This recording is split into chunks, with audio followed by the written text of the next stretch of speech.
Welcome to Difficult Conversation Africa broadcast. I present to you the host, Yinka Olaito. Nigeria stands at a very, very, very inflection point with over 220 million people with strong entrepreneurial spirit and youth that are ready to make the change. Nigeria has what it takes to be a great nation.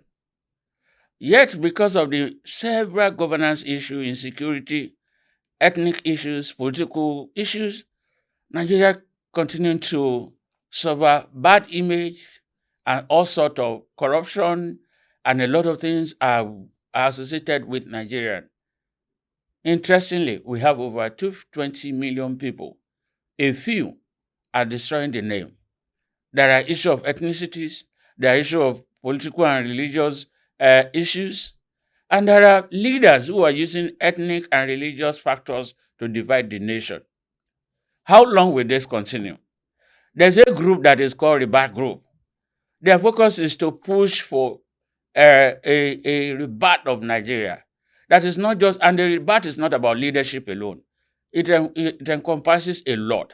And I have with me today the co-convener of Nigeria Rebirth Group, Mr. Owolabi, who here will help us to understand some of the challenges that Nigeria faces and how is the Rebirth Group running or working hard to ensure.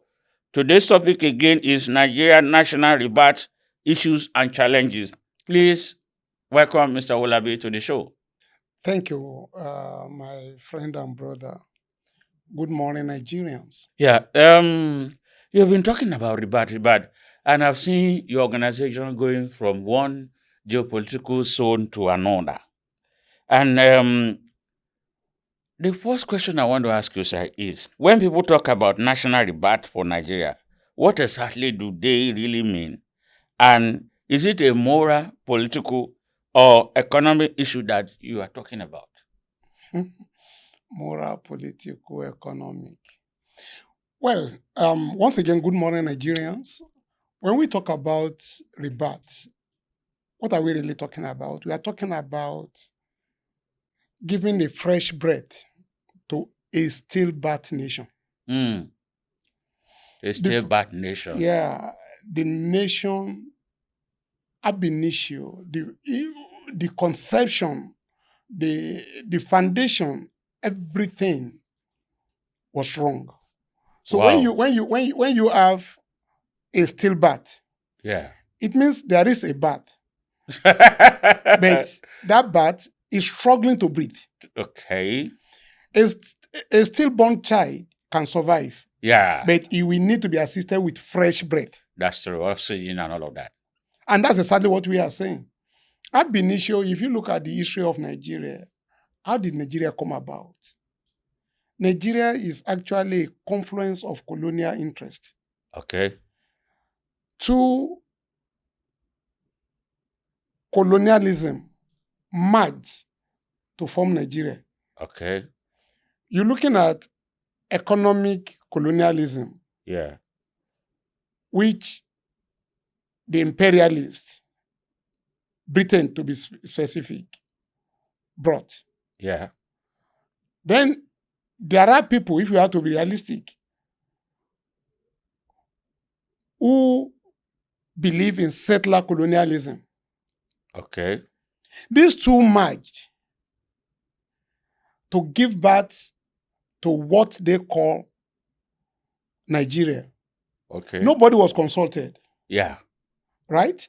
Just for administrative purposes. Thank you. Just for administrative purposes. So now the question then is this: you cannot administer people until they agree to live together. It's like a marriage. It's like a marriage. People need to agree on terms. Good. Now, what you then have is a situation that let's call it what it is. Britain conquered the north, conquered the caliphate, let's say. Okay. And there was an economic interest down south. Okay. Royal Niger Company, which became UAC. Yeah. sold their economic interest to Britain. Okay.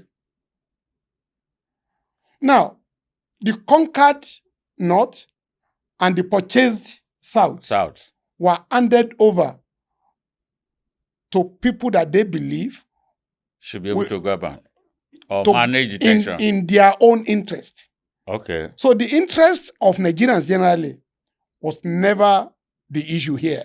Okay. It is the economic interest of the colonialists and the power interest of the settlers.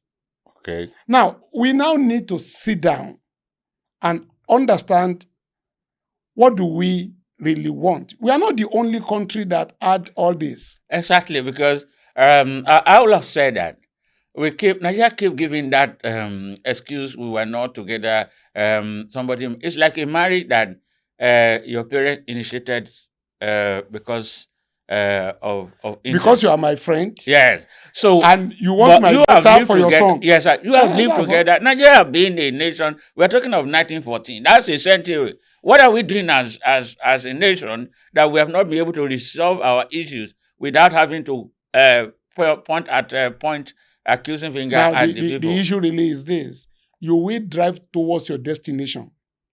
Yeah. So, what is your destination? Unity. Now, the people were never consulted, so people were not told. Were not never asked. Where are you going? Terms of the now, the British people want resources. Okay. So they came to Africa. Yes. They came to Nigeria. Okay. Conquered some people. Yes. Bought some people. Yes. And handed these people over to certain Britons. Certain people that they believe will be able to. No. My understanding is that they got them from 1914. Britons were ruling till 1960. Are you saying that by the time they were leaving, they also handed over to Nigerians they believe should be able to do it? No, they handed to people that can protect their interests. Even though they are Nigerians. Forget about what you call independence. There are some of us that want to query what you call independence. No, that's the truth. That's because we need to clarify those issues now, like that. There were agitation in 1943. Yes. There were agitation, yes, particularly down south. Yeah. Now, this agitation led to people saying, we want to be involved in our governance. Yes. Now, with this agitation, Britain had no choice. Okay, so you were saying that it was the agitation that led to it. It was the agitation that led to it. And what did they do? You want to give people who are trained, groomed to take over. Forget about what you call democracy. There was nothing like that. There was nothing like independence. Now, people were groomed. Tafawa Balewa became chief minister in 1957. Chief minister means head of government. Yeah. Yeah, like head of service or something, SSG. Head of government. Normally, the British idea is this. There is head of state, there is head of government. Yeah. Queen is the head of state. Yeah. Prime Minister. But politically, somebody has the power. Prime Minister is the head of government. Yeah, because he had the political power. Now, they were grooming Tafawa Balewa to take over. Okay. So, by 1957, he was made the chief minister, meaning head of government. Okay. By 1958, the North got their self-government. Okay. By 1959, there was an election. Okay. Now, by the time you had an election, NPC, Northern People's Congress, came third by number. Okay. Number of votes. Okay. NCNC came first. Which is led by Azikwe. AG came second. Which are Nigeria, Southern. Now, the idea then is this. For allocating seats, Britain allocated more seats to the North. Based on interest, right? Based on interest.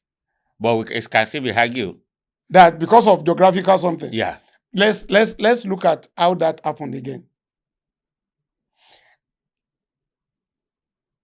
Southern Cameroon Okay. was taken out of The Southeast. South. Okay. That reduces the The geographical population. strength Okay.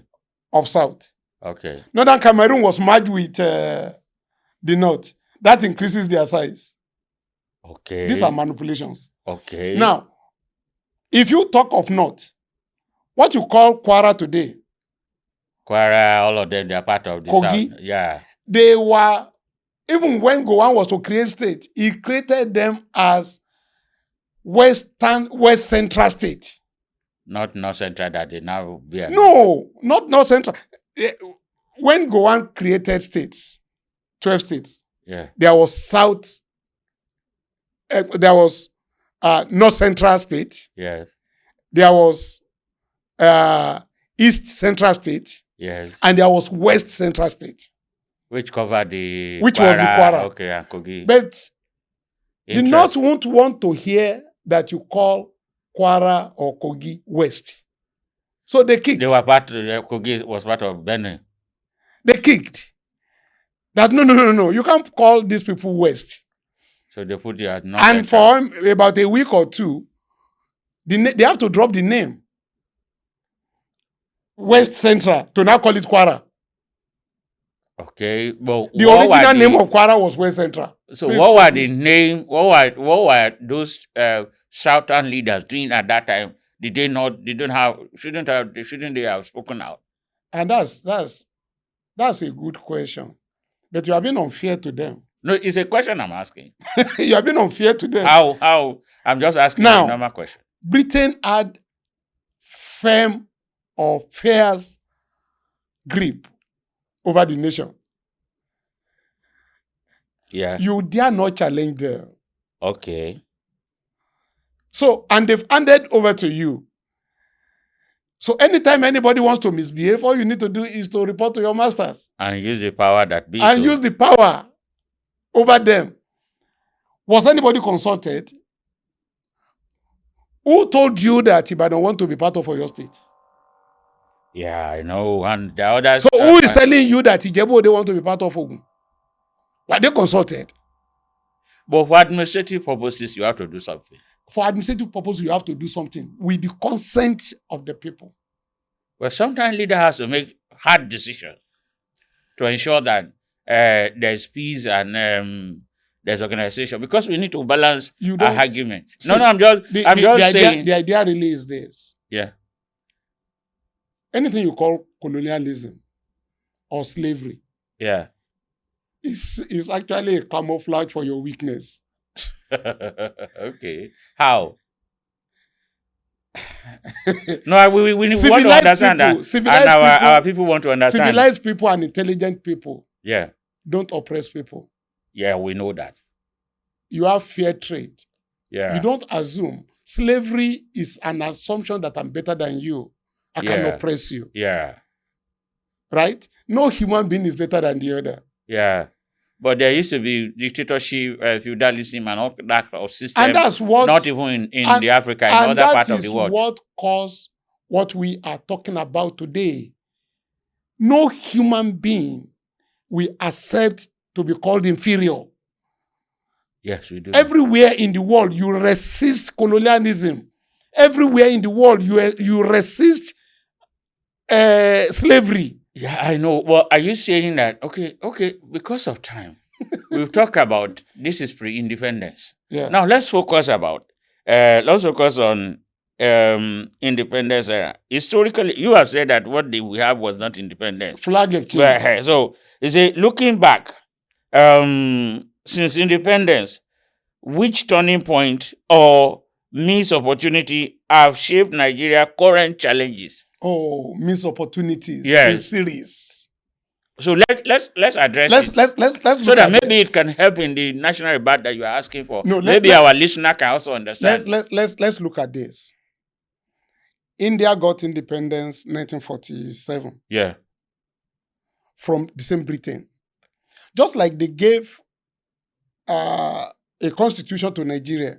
Yeah. Fait accompli. I'm happy you are using that. You are using India. Because India has grown. Good. How did they grow? That's why I say missed opportunities. Okay. 1947. Yeah. India got independence. Yeah. But it became very clear that there was trouble. Yes. So many tribes. Yes. So many religions. Yes. So there was crisis, just Yes. like you had in Nigeria. Yes. Or just like you are having in Nigeria. What did India do? 1953, they instituted what they call State Reorganization Commission under Ali. Ali But was... don't forget that we already have something like that after Babangida, where they have all these national conference. If you have the time, I will explain the difference to you. Okay, let's do They had constituent assembly in India. Yeah. Right? Yeah. That was struggling to hold the nation together. Yes. And they now have State Reorganization Commission under okay, Ali. which is not national. No. To reorganize the state itself. First, okay. So now they discovered that the major trouble they were having in India then was tribalism. Okay. Was religious difference. But it hasn't stopped. It's still there. I've been in India several times. But then the issue is this. Is it having the debilitating effect that tribalism is having in Nigeria? People are able to grow. People are able to progress. You just said it. Yes. Will you compare the progress India has made and is making with what Nigeria But is I think making? that they have leaders who are forthright and who... No, they have leaders that accepted that you need to consult the people. Not that you just impose anything on them. Maybe. When they instituted that, it was the Constituent Assembly that called the people. Okay. Okay, so let's use Nigeria as an example. You people of Kano, what's your problem? What do you want? You people of Onitsha, what's your problem? These stubborn Ibadan people, what is your problem? Exactly. Now, they now sat down and agree that they want to organize their states along tribal line. Okay. Right? Mm. So, when the Yorubas are able to say, this is what we want, if I like, I slap you because you consider me your brother. You will see you overlook it or something. You will not feel as pained as if another person slapped you. Yeah.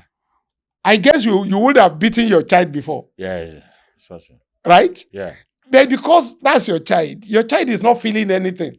If I beat that your child... Even if you feel anything, he or she does not have... now, but let me now beat that your child. She may not remember. She may not forget till life. It might revolted because why? Now, so that's exactly what happened.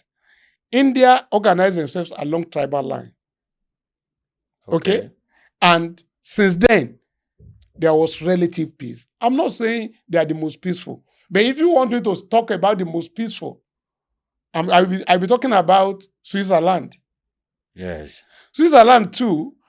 Don't also forget they don't have the population that we and India have. Nigeria and India have. I'm not sure if Nigeria is bigger than India. No, India is bigger. No. That's what I'm saying. That when you compare Switzerland, you see, size is an excuse. Size is an excuse. Size has nothing to India do is with 1-something billion. Nigeria is not even half of India population. And so, but when you are not using Switzerland, that's why I say let's not use Switzerland as a comparison. Let me give you 4 clear examples of people that are making progress because they sat down. It's not your height. I know. Well, maybe. It's not your size. I know. It's the size of your brain. Yes, Singapore is making progress with little knowledge and all of that. Singapore, the entire Singapore is where? Compared to Nigeria. But do you want to compare their economic progress? Let's go. This is my challenge. How has leadership governance contributed to this? Because ab initio, we have never agreed we are going this direction. I will tell you that. But we have the national assemblies that comprises of everybody, where we can say that some people took a certain percentage. It's based on what? Your national assembly is based on what? Tell me. It's based on your constitution. Yes. Is that true? That's true. How did that constitution arise? But I remember there was a time that they did some constitutional review during Jonathan. Mm-hmm. Though it has not been fully implemented. Why was it not implemented? Because that is leadership failure. It's not leadership. You can't. It's like I'm going to Kano from Lagos. Right? And I have told you now I'm going to drive. Okay. There's nothing wrong with that. Yes. But my ability to get to Kano at the right time depends on the vehicle, And the road network. the road, and the caliber of person driving. That's true. So now, the Constitution is what will determine how fast you can move. Exactly. Now, a Constitution that gave somebody the right to milk whatever is under my soil without questioning, without any question. I don't know, if you own the land upon which we are talking now, the moment they find oil here, it becomes federal government land. That's true. What type of country is that? It used to be your land before the... What type of country is that? So what is Ribat doing about that? What we are saying is this. Essentially, what Ribat is trying to do is, please consult the people. Okay. Let the people sit down and say, be part of decision making. That's all. Let people sit down and say, this is what we want. But we have National Assembly that people are picking. Based on what? Based on the Constitution. But which Constitution? Well, we'll come back to the same issue. But the fact also the idea really is this. Don't deceive yourself. Okay. Before you can talk of a country, I don't know whether you belong to any club.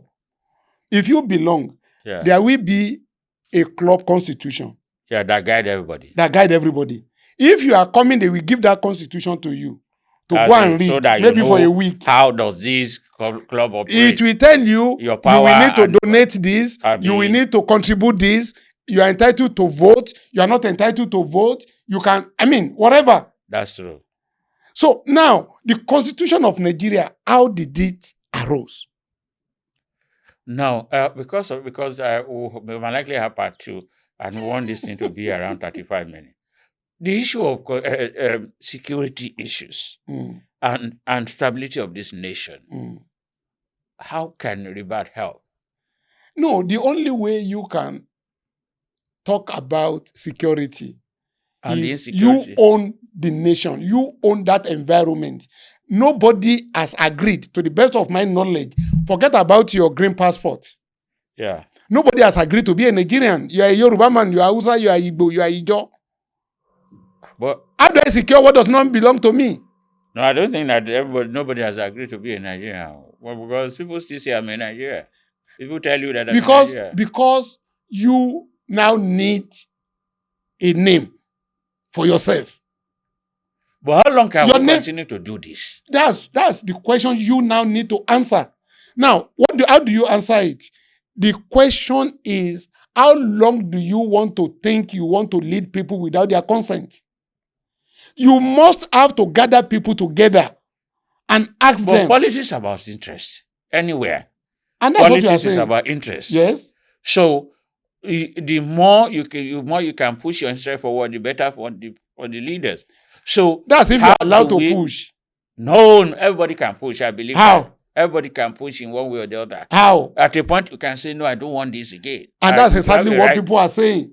What do you think is the meaning of people agitating for Biafra? What do you think is the meaning of Odua Nation? Are you just hearing that for the first time? No, but yeah, it's an agitation. What do you think is happening in the Middle Belt? But there's always an agitation in every nation. Not every nation. Go to US. There is white supremacists. There is this other one and all of that. There's always an agitation. It's the ability to manage the interest. That's it. And come back together and say, we want a one nation. Can you please tell me the agitation along political line that is going on in India, in China, in Switzerland? Well, maybe there may be none, but... So that means people who have agreed. Why should there be an agitation between me and you? I don't own this studio. Yes. If I sit down there, when I came in here, somebody told me to sit down here. Okay. And you have to sit down there because... the owner of the place said I should sit down here. So, but can we relate that to Nigeria as a nation? There are 3 major ethnic, and we all agree that this is our nation. Where at least we say, despite our challenges, let's have a focus. Why is it that it has been very difficult for all the ethnic tribes? Because our intentions differ. Yeah. You want to protect your interest as settler colonialist. why must we continue to not have a compromise, an agreement on what exactly? That's what you will ask your leadership that you are talking now. It's difficult for them because they know. Why is it difficult for them to ask the people, what do you want? So you are talking that policy priority is an important thing. Now, is that what you're saying? That the first thing you must do, yeah, in my village, we have a saying that Omotoye non so loruko. Is a child that is alive, that live, that is they give a name Is to. a child that lived to certain days or months or whatever. That is given a name. That is given a name. So are we saying Nigeria has not lived for over how many years? People have not really agreed. No. That means we may be working in delusion.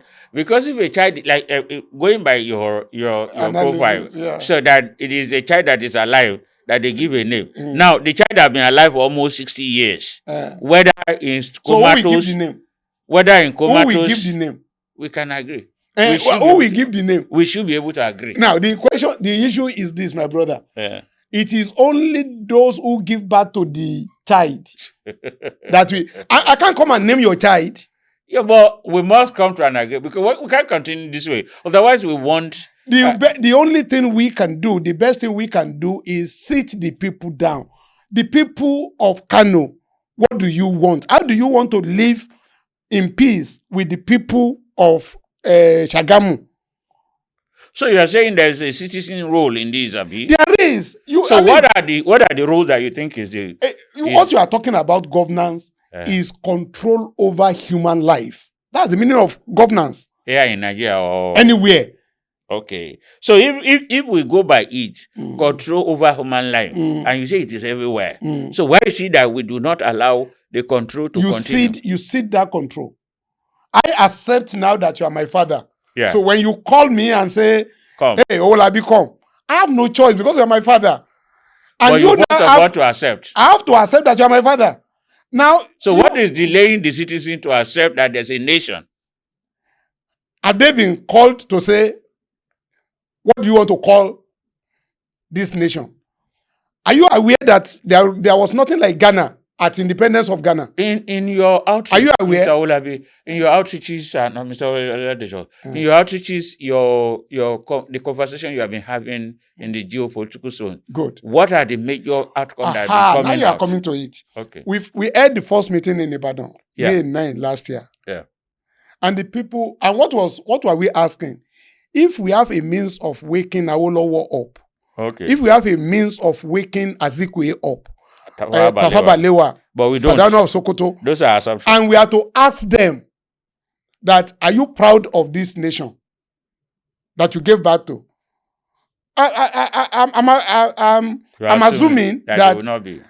That you have a child. But time are changing. Time are changing. Your child live in their age. Your child. Can you say, oh, if I say, is this your son? Will you be proud to say that's my son? And that's what we were asking. And we now said, these guys may not be very happy with what is happening in Nigeria today.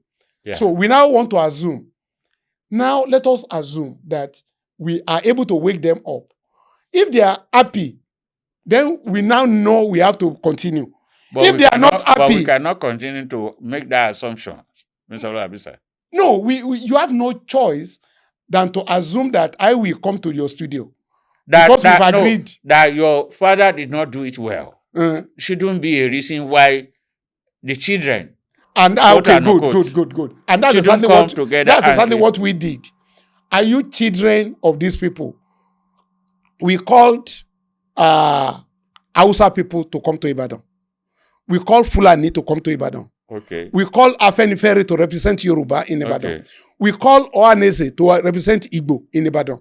Ogoni, Mosop, okay. Movement for Ogoni Survival, whatever. Yeah. We call them to come and represent their destiny in Ibadan. And luckily for us, they assembled. Don't also forget that these are representation. It may not be in the total consent of everybody. Luckily, you say representation. So they represent a view.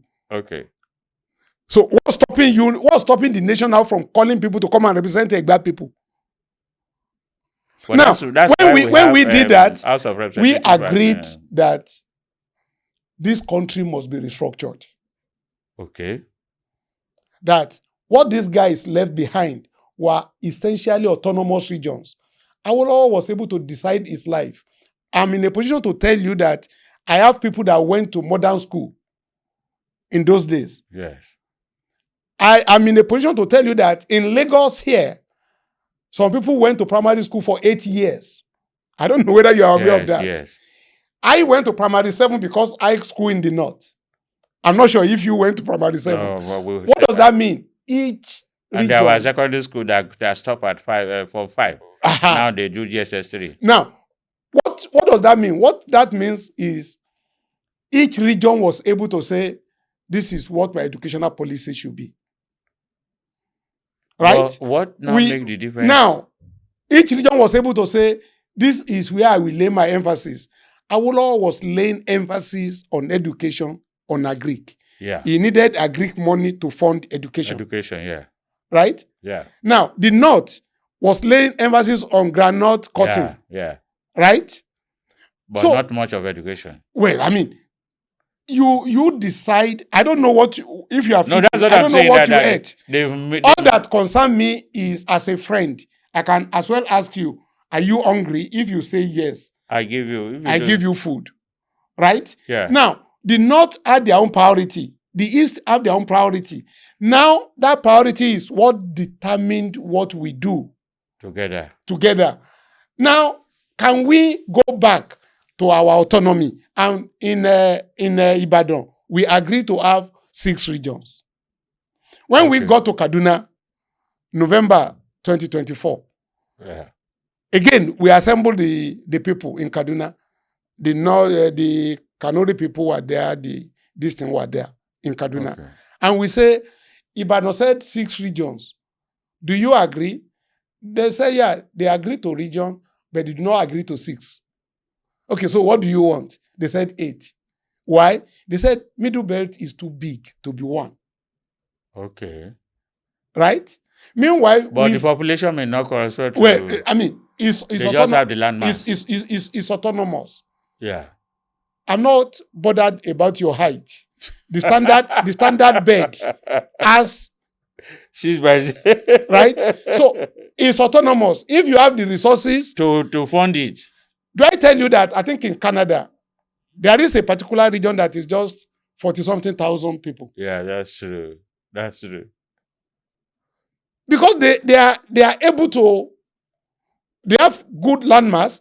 The 40-something thousand people I'm talking about, their landmass is about the size of Nigeria divided by 2. That's about 50% of Nigeria. Okay. As big as that. But the entire population is about 40-something thousand. And nobody will now ask you any question. Why will nobody ask you question? You are the one that think you can live on your own.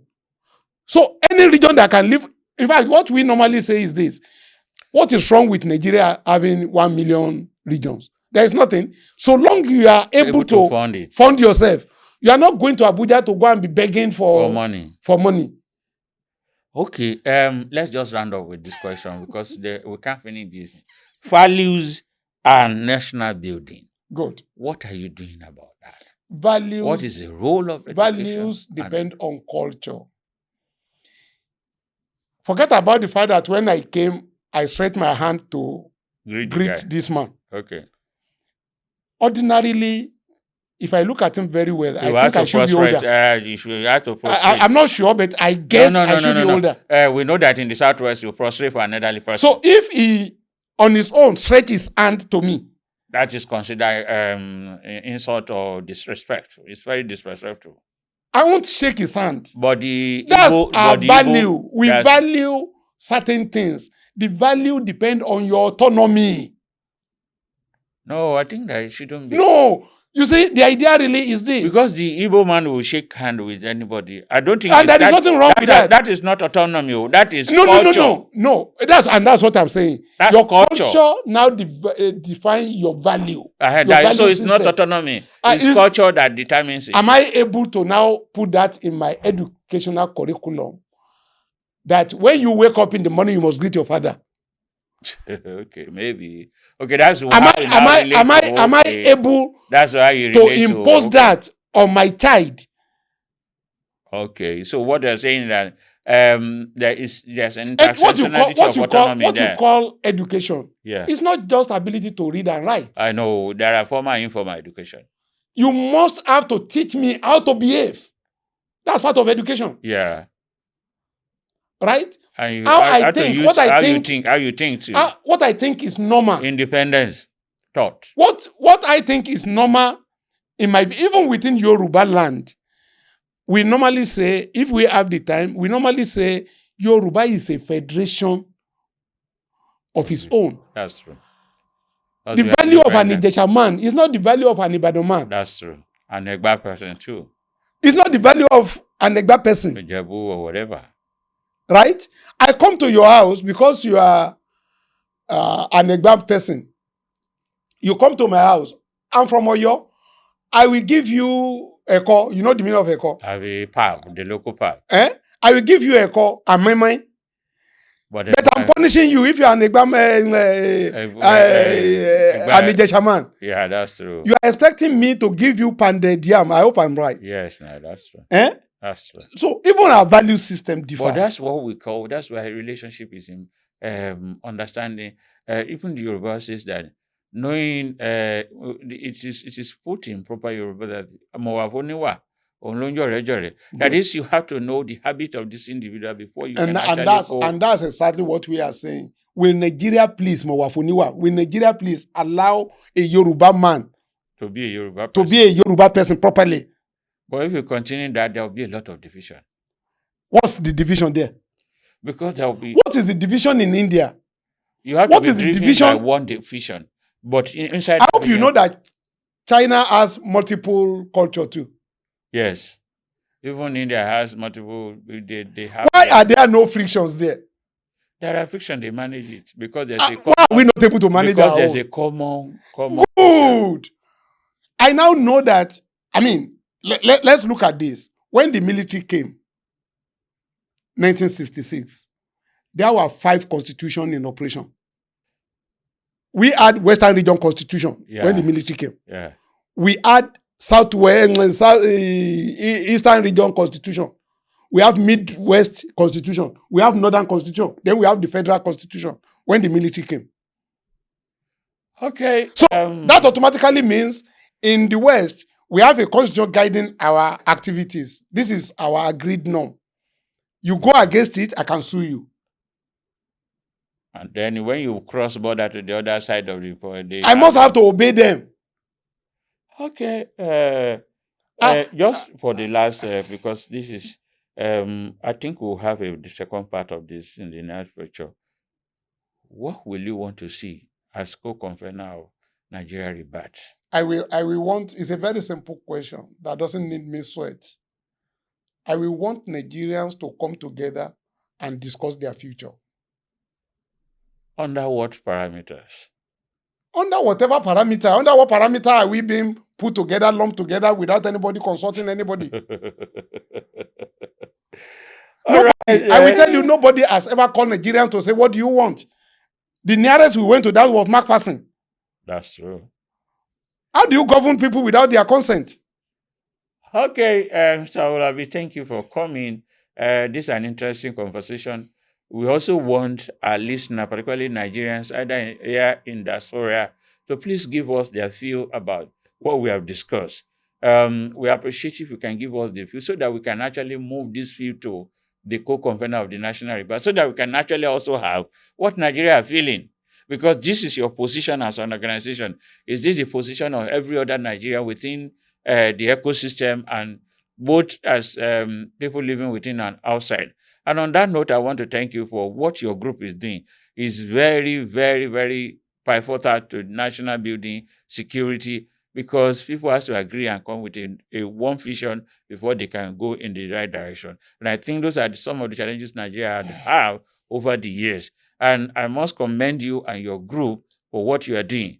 You are not funded by anybody. I'm sure that it's part of your money. It's part of the passion that you have for this nation, and wish that many other people can raise up conversation that will lead to national development and peace building within the nation. On that note, I want to say thank you to our listener. Thank you, Mr. Owolabi, the co-convener of the Nigeria National Rebirth. Like we always say, This is difficult conversation, and that is the essence of what we do. Please don't forget to subscribe to our YouTube channel, and also follow our newsletter on our podcast channel, which is www.difficultconversationafrica.org. See you in the next edition. Thank you.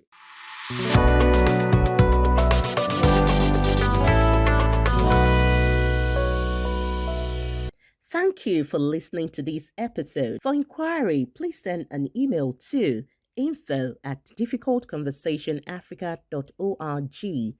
Telephone 0809 3160 591. Please follow us on YouTube, Facebook, Instagram, and Twitter at Difficult Conversation Africa.